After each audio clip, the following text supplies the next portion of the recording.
monge especializado em decorar as letras maiúsculas, as capitulares, ele era chamado, esse monge, de rubricador.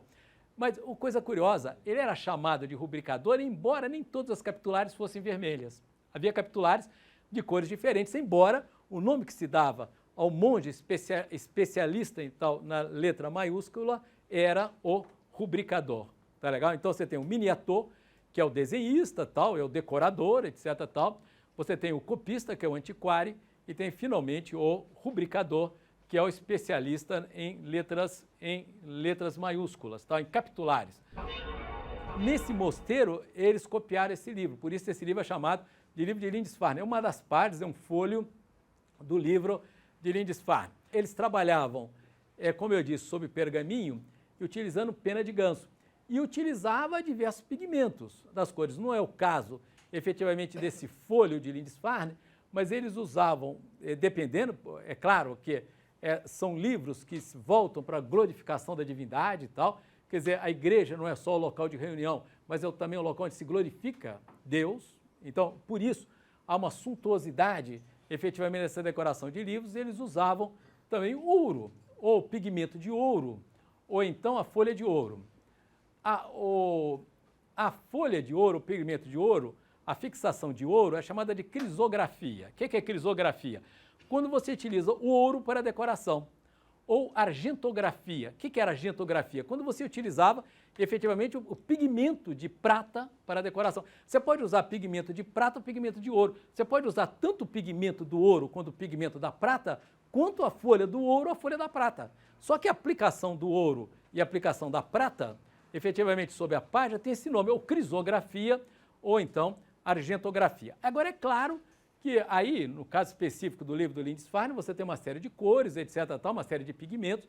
Eu disse para vocês, o pigmento, por exemplo, a cor escura, que não é o caso, eles usavam muito pouco, por isso é chamada iluminura, são cores esplendentes, tem toda uma concepção da divindade vinculada à luz, tal, né? Por isso que esses livros, eles são ilustrados, são iluminados. E o que ocorre é que a cor escura, você pode usar também, por exemplo, vela calcinada, vela, ela não fica escura, você pode usar. Ou então, por exemplo, o azul. O azul você usa pigmento mineral, lápis lazuli. Lápis lazuli é um pigmento mineral que vem lá do Afeganistão, é caríssimo, etc., tal, que dá um azul maravilhoso. Então é isso. Então os caras utilizavam os pigmentos, etc., tal, trabalhavam no interior das salas dos escritórios, que eram as salas de cópia e ilustração dos manuscritos. Eu gostaria de falar agora sobre essa ilustração. Eu quero dizer, nós estamos bem no início da ilustração de livros. Essa é uma ilustração do final do século VII, na ilha de Lindisfarne, Holy Island, atualmente. Os monges estabeleceram na ilha de Lindisfarne, depois houve uma invasão viking, no final do século VIII, por volta de 793, os vikings, é o início das invasões vikings da Europa, dos normandos, os caras que vêm da Noruega, vinham lá daqueles fiordes noruegueses, tal.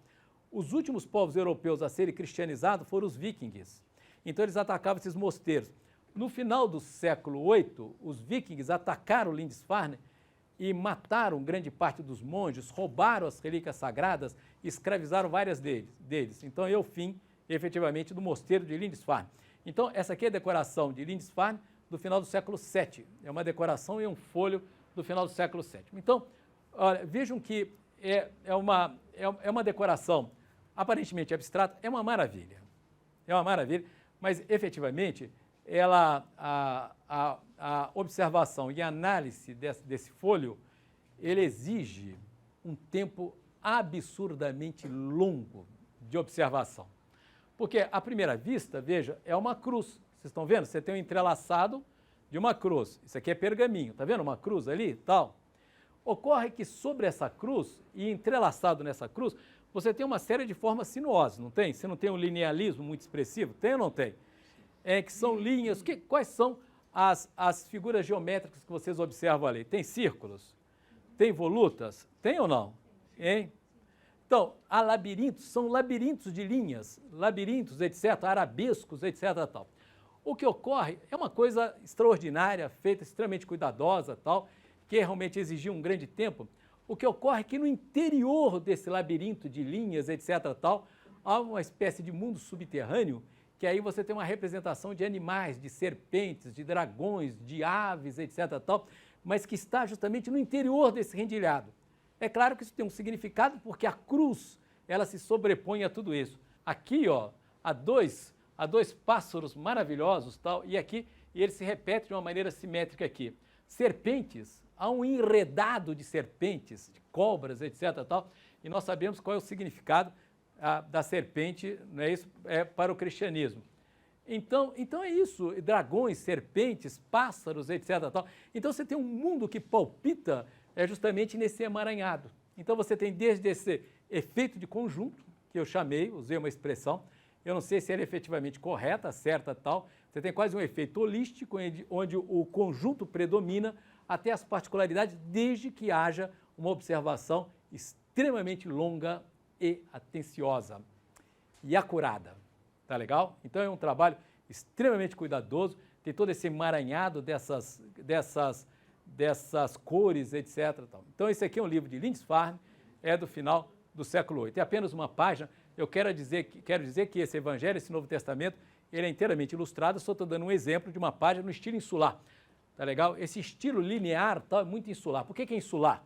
É porque é um estilo desenvolvido na Irlanda, na Escócia e na Inglaterra. No caso específico aqui, são monges irlandeses que se estabeleceram na Inglaterra. Tá legal? Quem fundou efetivamente esse mosteiro de Lindisfarne foi o Santo Aidan. Santo Aidan, que era um monge que veio da Irlanda. Tá legal? É ele que começa efetivamente a cristianização dessa região da Inglaterra. Aqui, bom, esse é maravilhoso. Esse eu disse para vocês, é o livro de Kells, ou de Kills. Esse livro é realmente extraordinário. Esse livro, ele está exposto ali no Trinity College de Dublin, isso na Irlanda. Esse livro a gente consegue ver, essas páginas a gente consegue ver. Se não me engano, ali está o folho, que é o folho 34, não é isso? E aí, justamente, o Evangelho segundo São Mateus. Uma coisa curiosa é que esse Evangelho, ele é copiado em latim, né? Você tem os copistas, não tem só a decoração. Você tem o texto em latim e tal. Uma coisa engraçada com o Evangelho de Kells é que eles não copiam só a Vulgata, traduzida pelo São Jerônimo. Tal, as pessoas comparam tal, o Evangelho em latim, que está no livro de Kells, e o Evangelho traduzido pelo São Jerônimo. Parece que eles usaram também traduções anteriores. E esse livro está incompleto, eles não conseguiram completar por uma razão simples. Esse livro começou ilustrado na ilha de Iona. O que é a ilha de Iona? São as Ilhas Hébridas. Sabe as Ilhas Hébridas que ficam entre a Irlanda e a Inglaterra, entre a Irlanda e a Escócia? Vocês conhecem bem a geografia europeia? Você tem a Inglaterra e aqui a Irlanda. E aqui você tem um rosário de ilhas, de pequenas ilhas, que são as Ilhas Hébridas. As Hébridas interiores e as Hébridas exteriores. Uma dessas Hébridas chama-se Iona, que eu imagino que seja Iona. Não? E agora? É Iona. I-O-N-A, na ilha de Iona ou na ilha de Iona. O que é legal é que a gente não precisa de falar esses idiomas estrangeiros de maneira correta, a gente pode escolher, dependendo do nosso humor. A gente fala Iona ou Iona, dependendo do momento. Né? Bom, então, havia um mosteiro em Iona. É verdade, esse mosteiro, ele foi construído tal pelo São Columbano. Quem é o São Columbano? São Columbano é o santo que cristianizou a Escócia. Então ele fez em Iona um mosteiro. Ocorre que esse livro, que é o livro de Kells, ele começou a ser ilustrado em Iona, no mosteiro de Iona. Mas aí houve uma invasão dos vikings. Os vikings nesse período, etc., tal, eles estão arrasando, atacando essas ilhas. Então os monges abandonam a Iona e vão para a Irlanda. Em Kells, no mosteiro da Irlanda, eles não terminam, essa ilustração ela ficou inconclusa, eles não terminaram, essa é uma das páginas justamente do livro de Kells, que começou em Iona e terminou efetivamente na Irlanda. É uma maravilha. Aqui você tem duas letras grandes, não sei se dá efetivamente para perceber, tá vendo? Aqui você tem um X. Por que é um X? É um X porque são as duas primeiras letras do nome de Cristo em grego. O livro foi copiado em latim, mas esse folho, essa página, é a decoração das duas primeiras letras do nome de Cristo em grego, que é o Ki. Quem é o Ki? O Ki é o X. E o Rho. O que é o Rho? O Rho é esse P. Você percebe aqui, olha, aqui você tem um X, está vendo aqui a perna do X? Está vendo? Isso aqui é um X. E ao mesmo tempo um P. Aqui também você tem um P, está vendo? Então é o Ki-Rho. O que é Ki-Rho? São as duas primeiras letras do nome do Cristo, que é o Ki, que é o X, e o Rho, que é o P. Então, olha, você tem aqui a decoração das duas letras. Isso é uma maravilha, tal. Então você tem o amarelo, tal. Eu quero dizer o seguinte, você usa o amarelo, você pode usar o pigmento mineral do ouro. Claro que você também pode usar o amarelo tal, com outros tipos de pigmentos. Tá? Então, você tem entrelaçado aqui o Ki e o Rho. Por isso esse é chamado monograma da encarnação. Por que monograma da encarnação? Porque está se referindo justamente ao Deus vivo, ao Deus encarnado. E essa, efetivamente, é essa página do livro de Kelso. O que ocorre é que no interior desse emaranhado, dessas formas sinuosas tal, há também representação de figuras identificáveis, por exemplo. Mas aí é aquele argumento que eu já usei anteriormente, que eu volto a dizer, você tem um efeito de conjunto e tem uma observação lenta, demorada, tal, e que você começa a perceber os detalhes e as representações que se colocam sob esse rendilhado, tal. Aqui, olha, aqui a representação de 3 anjos. Tem 2 anjos aqui, não dá para ver, não? E um terceiro anjo aqui, tá vendo? Aqui na extremidade é uma representação também do rosto de um anjo, tá vendo? E aqui, justamente, nesse emaranhado de formas, tal, de decoração de letras, há um mundo subterrâneo e palpitante, realmente extraordinário, de insetos, etc., tal, que eles vão reproduzindo e que vai dando ali um frémissement. Frémissement é uma palavra francesa, porque na França, quando eu digo oui, eles perguntam de que país eu sou. Mas é o seguinte, há um frémissement, uma vida subterrânea que se coloca também sob essas formas. É uma maravilha, tal. É um livro também de decoração das iluminuras insulares.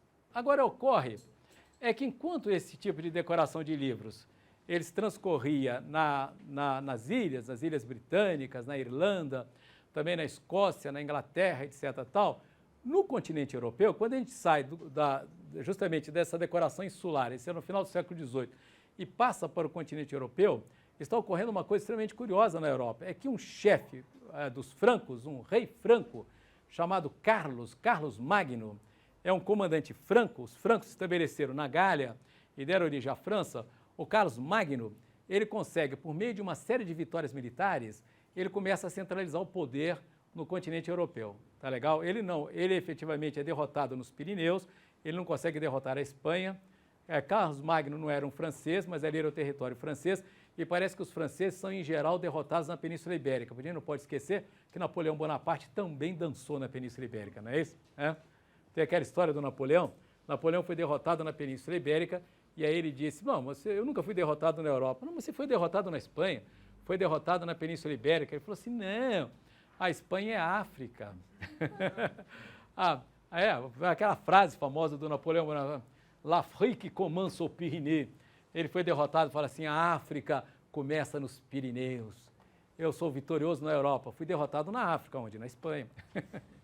Bom, mas então, o Carlos Magno, ele começa um processo de centralização. Ele é um chefe franco, é um rei franco, ele começa a centralizar o poder na Europa, e o Carlos Magno, esse chefe franco, tal, ele é coroado no Natal do ano de 800 pelo Papa Leão III, em Roma.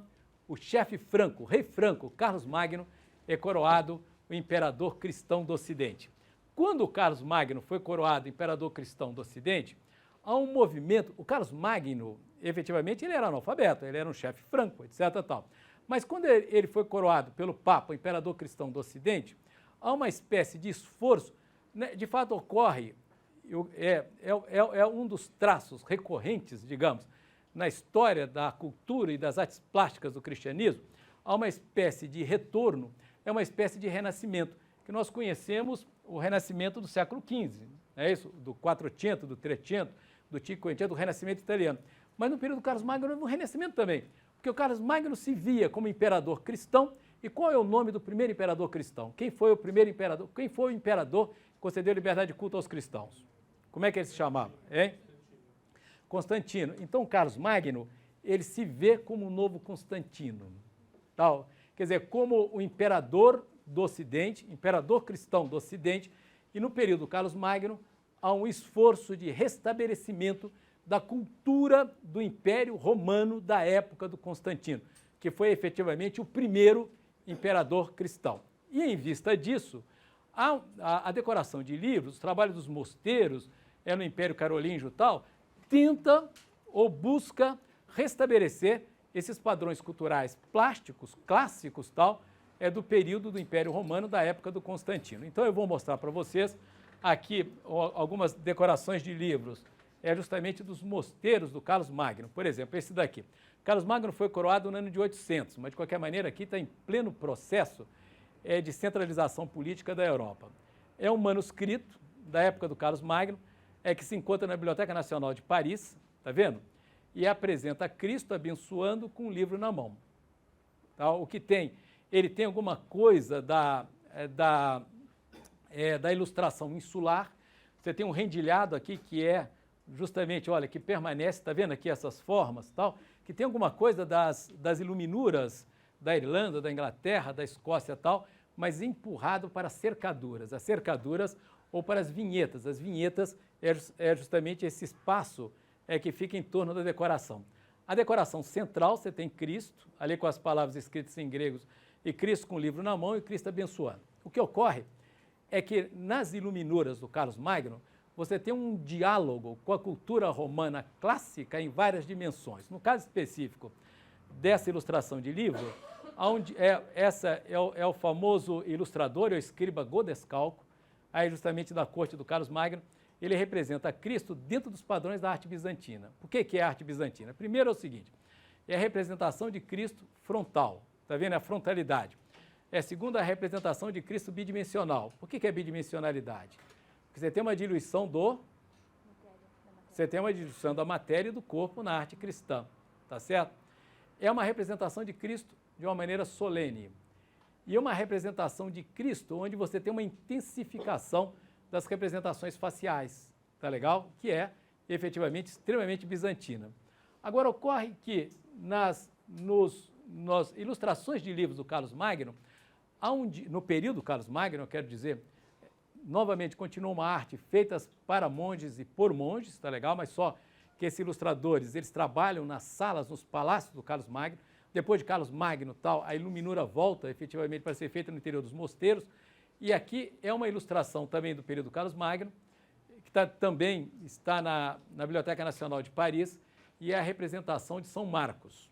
Vejam que você tem toda uma representação de um espaço arquitetônico clássico. Dá para ver ou não? Olha, o arco de semicircunferência, as colunas, tá vendo? O capitel coríntio, tá vendo? Aqui é o símbolo de São Marcos, que é o leão alado, ele está com a Bíblia, com o livro aberto, tal. Aqui tem uma cortina que se abre.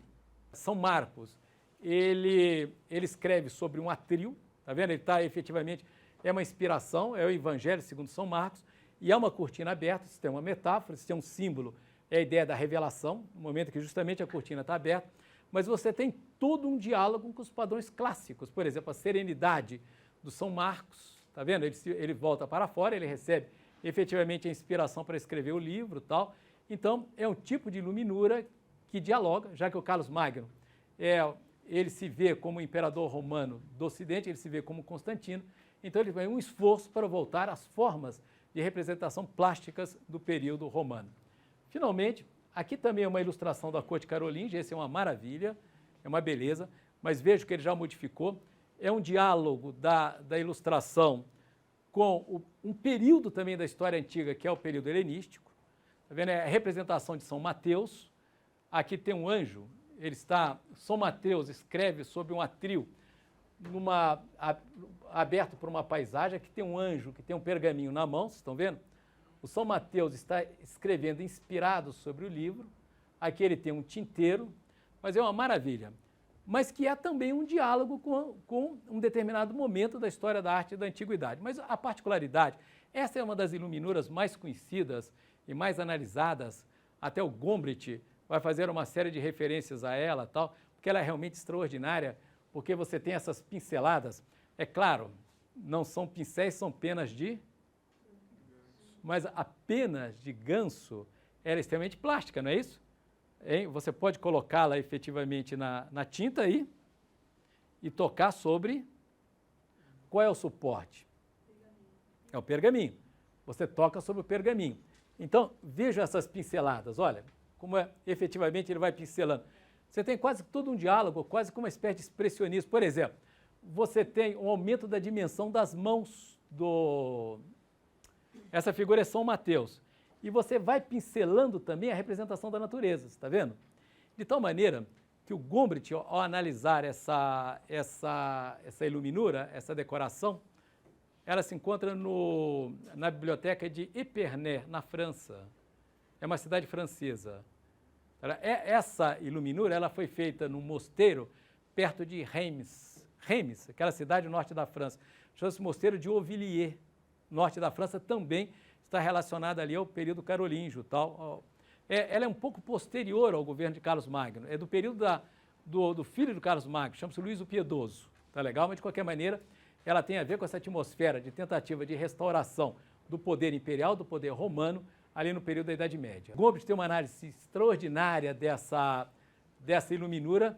Ele diz o seguinte, essa iluminura ela é a expressão mais extraordinária, não só da Idade Média, como do período Carlos Magno, pela seguinte razão. O artista egípcio, segundo Gombrich, ele pintava, ele retratava aquilo que ele sabia existir, era a técnica do complemento. Né? Um artista egípcio, ele não pinta, ele não retrata aquilo que ele vê, né? Ele retrata aquilo que ele sabe que está lá, não é isso? Já os romanos eram retratistas. Os romanos, eles representavam aquilo que eles viam.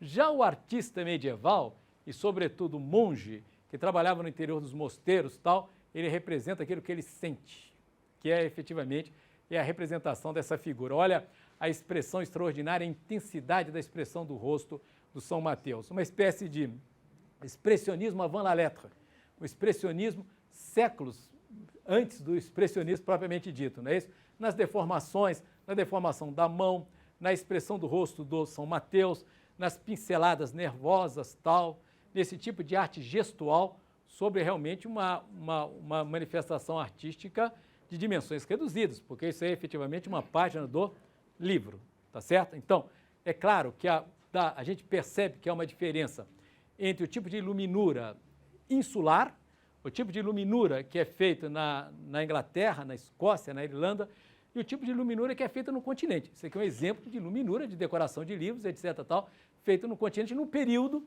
em que é um esboço de centralização política. Quero dizer que essa centralização não se manteve.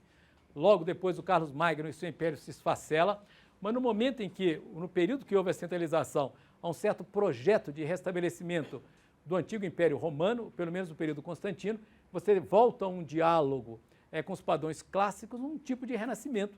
O que nós conhecemos é o grande renascimento, o renascimento do século XV e XVI, mas há vários renascimentos na história do cristianismo. Esse é um deles, é o renascimento do período Carlos Magno. As iluminuras foram a arte por excelência da Inglaterra e mesmo da Europa continental nesse período, que começa efetivamente no século V, uma arte feita nos mosteiros, para monges, por monges, não é uma arte feita para ser vista por todo mundo, muito pelo contrário, tal, mas esse tipo de arte extremamente minucioso, que foi feita para ser vista de perto. Você tem uma página do livro assim, você vê efetivamente muito de perto, né, de uma maneira muito detalhada, né? Ela vai estar presente no Renascimento, que vai ocorrer na Europa a partir do século XV, mas não na Itália, no norte, na Flandres e tal. O Renascimento flandrino, Jan van Eyck, por exemplo, os irmãos van Eyck e tal, todo aquele renascimento que está em Bruges, Gand, Bruxelas, etc. tal, tem um diálogo muito estreito e próximo com a decoração de livros.